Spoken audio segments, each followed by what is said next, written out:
한두 번이 아니라 지속적으로 기아의 트레이드 관련 소식이 기사와 커뮤니티에 올라오는 걸 보면 이 문제를 단순히 웃어넘기기 어려운 상황임을 알 수 있는데요. 실제로 KT와 SSG는 기아의 좌완 불펜 트레이드를 적극적으로 제안하고 있습니다. 좌완 불펜 투수는 리그에서 매우 귀한 자원으로 여러 팀들이 이 자원의 부족으로 어려움을 겪고 있습니다. 특히 기아에는 좌완 투수가 상당히 많다는 것이 사실인데요. 기아의 단장과 이범호 감독은 팀이 선전하는 동안 트레이드를 하지 않겠다고 공언하고 있지만 여전히 트레이드 소문이 끊이지 않는 것은 그만큼 트레이드 가능성이 여전히 남아있다고 할 수 있습니다. 이와 관련된 소식 자세히 정리해드리겠습니다. 시청하시기 전에 구독과 좋아요 눌러주시면 영상을 만드는데 많은 힘이 됩니다. 기아의 불펜진은 현재 리그에서 가장 강력하며 특히 좌완 불펜이 상당히 뛰어납니다. NC 다이노스의 강인권 감독이 광주에서 열린 기아 타이거즈전을 앞두고 언급한 것처럼 기아의 불펜은 타 팀보다 월등히 강력합니다. 그는 특히 전상현과 곽도규의 역할이 충분히 훌륭하다고 칭찬하며 다른 팀들이 기아에 비해 불펜에서는 약점을 보인다고 언급했습니다.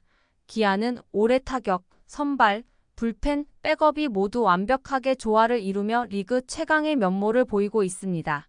기아의 불펜진은 리그 최저 평균 자책점 2.85를 기록하며 압도적인데요.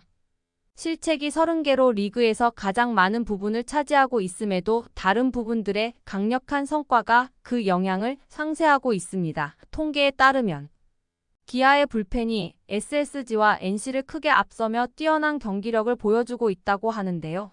특히 불펜 투수들의 WAR은 2.97로 리그 1위에 올라 있으며 이는 불펜의 힘을 여실히 보여주고 있습니다. 팀의 핵심은 마무리 정혜영과 7회와 8회를 담당하는 전상현과 최지민입니다. 이들을 지원하는 곽도기와 장현식은 뒷받침하는 역할을 탁월하게 수행하며 팀의 투수진이 강력함을 증명하고 있습니다. 이처럼 각자의 역할을 충실히 수행하는 기아의 불펜진 덕분에 올 시즌 한 명의 투수도 3연투를 할 필요가 없었습니다. 기아의 불펜은 주로 6회를 넘겨받아 전상현과 최지민이 연속 투구를 담당하며 필승조가 필요할 때는 곽도규와 장현식이 7회와 8회를 맞는 전략을 사용하고 있는데요. 이들을 보조하는 이준영은 좌완 스페셜리스트로 중요한 순간에 등판하여 상대 타자들을 제압합니다. 강인권 감독의 평가에 따르면 전상현과 곽도규의 피칭이 인상적이라고 언급했으며 전상현은 최근 NC를 상대로 1이닝 동안 피안타와 피홈런을 기록하며 2실점을 했지만 시즌 전체로는 13경기에서 평균 자책점 3.09를 유지하고 있습니다. 곽도규는 특이한 3쿼터 자세에서 투심과 슬라이더를 강력하게 구사하며 13경기 동안 평균 자책점 0.93으로 매우 효과적인 투구를 보여주고 있는데요. 그의 투구는 특히 우타자를 상대로 몸쪽에 강한 슬라이더를 정확하게 꽂아 넣으며 위력을 발휘하고 있죠.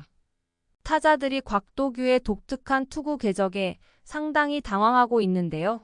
최근에 열린 주말의 3연전 첫 경기에서는 불펜의 희비가 교차되기도 했죠.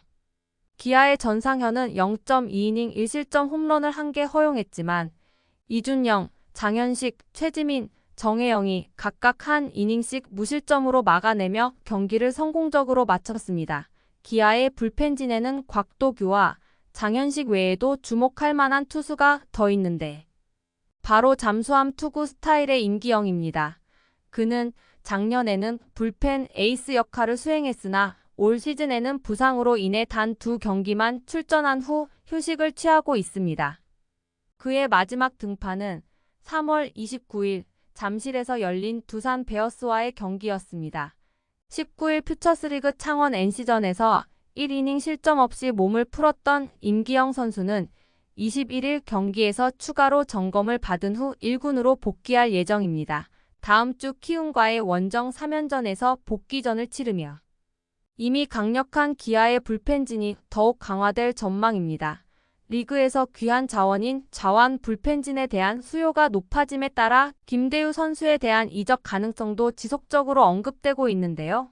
김대유 선수는 이전에 LG에서 기아로 보상 선수로 이동했던 바 있으며 올해 퓨처스리그에서 평균 자책점 12점대로 어려움을 겪고 있음에도 불구하고 LG 시절 2020년부터 2022년까지 좌완 스페셜리스트로서 평균 자책점 2점대로 눈에 띄는 활약을 했습니다. KBO 리그에서 대형 트레이드를 꺼리는 경향이 있지만 김대유는 기아에서 풀 수 있는 몇 안 되는 좌완 불펜 카드로 여겨지고 있습니다. 이준영 선수 역시 기아의 불펜진에서 상위권으로 손꼽히기 어려운 상황이며 장현식, 곽도기, 전상현, 최지민, 정혜영, 그리고 돌아온 임기영에 이어 불펜의 7번째 선택으로 밀려날 수 있습니다. 그럼에도 이준영은 다른 팀에서 좌완 스페셜리스트 또는 필승조로 중요한 역할을 맡을 잠재력을 지니고 있는데요. 이준영과 김대유 선수는 현재도 활약이 뛰어나지만 공개적으로 다른 팀들이 이들에 대해 언급하면서 트레이드 가능성을 시사하기도 했습니다.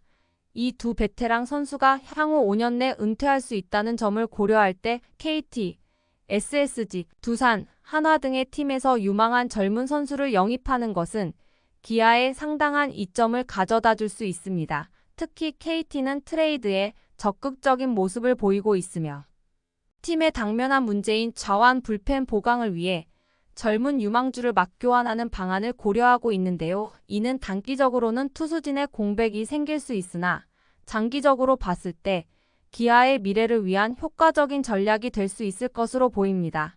특히 KT는 2023년에 이호연 트레이드를 통해 큰 이득을 보았으며 트레이드를 적극적으로 활용하는 구단의 전략적 특성 때문에 현재 리그 최하위에서 벗어나기 위해 가장 필요한 자원인 좌완 불펜을 보강하기 위한 트레이드가 더 활발해질 것으로 예상됩니다. 기아도 제안이 합리적이라면 트레이드를 거절할 이유가 없을 텐데요. KT뿐만 아니라 두산, 삼성, 하나같이 좌완 불펜이 부족한 다른 팀들과도 유망주를 포함한 트레이드가 가능할 수 있습니다. 이는 각 팀의 전력 강화와 장기적 전략을 위한 중요한 결정이 될 수 있습니다. 이 상황에 대해서 여러분의 생각은 어떠신가요? 댓글로 여러분의 의견을 알려주세요. 영상을 시청해주셔서 대단히 감사드리며 선수들의 소식을 계속 듣고 싶으시다면 구독과 좋아요를 부탁드립니다.